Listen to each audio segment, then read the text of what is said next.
Okey, baik lagi sekali. Assalamualaikum, salam sejahtera dan selamat kembali ke YouTube XM. Saya Imran Zailani. Jadi, pernah tak anda tertanya-tanya tentang 1:30, 1:500 ataupun 1:1000? Mungkin pada anda punya akaun ya, dan anda pun tak pasti apa yang dimasukkan. Okey, ini adalah sebenarnya tahap leverage. Jadi, kita ketahui dalam pasaran kewangan, trader investor ada yang suka menggunakan leverage yang tinggi sebab apa? Mereka ingin menggandakan potensi keuntungan. Tapi kita kena ingat juga pada masa yang sama, leverage ni juga boleh menggandakan potensi kerugian. Jadi dalam video ni kita akan bincangkan tentang apakah itu leverage yang biasa digunakan dan macam mana nak pilih leverage yang sesuai dengan sistem dagangan anda. Pertama sekali, leverage itu apa? Pendek cerita, leverage ni adalah kita meminjam kuasa beli, purchasing power. Bayangkan anda ada dalam akaun anda $100. Tapi jika anda gunakan leverage 1:100, apa yang boleh berlaku adalah anda boleh membuka posisi bernilai 100 kali ganda daripada anda punya size account. Anda boleh buka posisi sehingga 10,000 USD. Itu kalau anda gunakan 1:100. Kalau anda gunakan 1:500, anda boleh menggandakan kuasa beli anda sebanyak 500 kali. Okey? Tapi jangan lupa, leverage ni dia adalah multiplier. Dia tak menjamin keuntungan. Dia cuma hanya membesarkan posisi anda dan sekaligus membesarkan potensi keuntungan dan jangan lupa potensi kerugian. Biasanya yang kita lihat dalam pasaran kewangan, tahap leverage yang digunakan adalah 1:10 dan 1:30. Ini adalah untuk kebanyakan negara.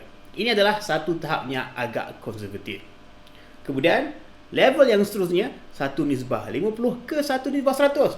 Ini level sederhana digunakan oleh retail trader macam kita. Dan kalau kita pergi next level lagi 1:200 sehingga 1:500. Sangat popular terutamanya untuk instrumen seperti mata wang dan juga emas. Dan ada lagi dahsyat, 1000 ke atas. 1:1000 ke atas. Ini adalah level yang ekstrim. Biasanya untuk akaun yang kecil ataupun akaun yang memang dah kita sediakan sebagai akaun risiko tinggi. Okey? Baik.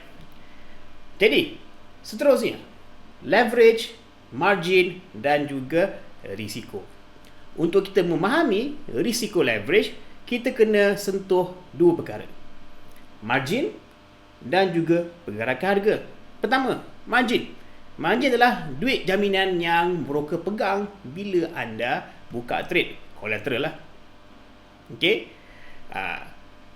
Masalahnya adalah bila leverage kita besar sangat, anda buka posisi yang terlalu besar berbanding dengan modal yang anda ada sebenarnya, ini boleh mendatangkan buyer. Sebagai contoh, harga bergerak kecil je, beberapa pip saja, tetapi disebabkan anda gunakan leverage yang tinggi, dia hapuskan akaun anda.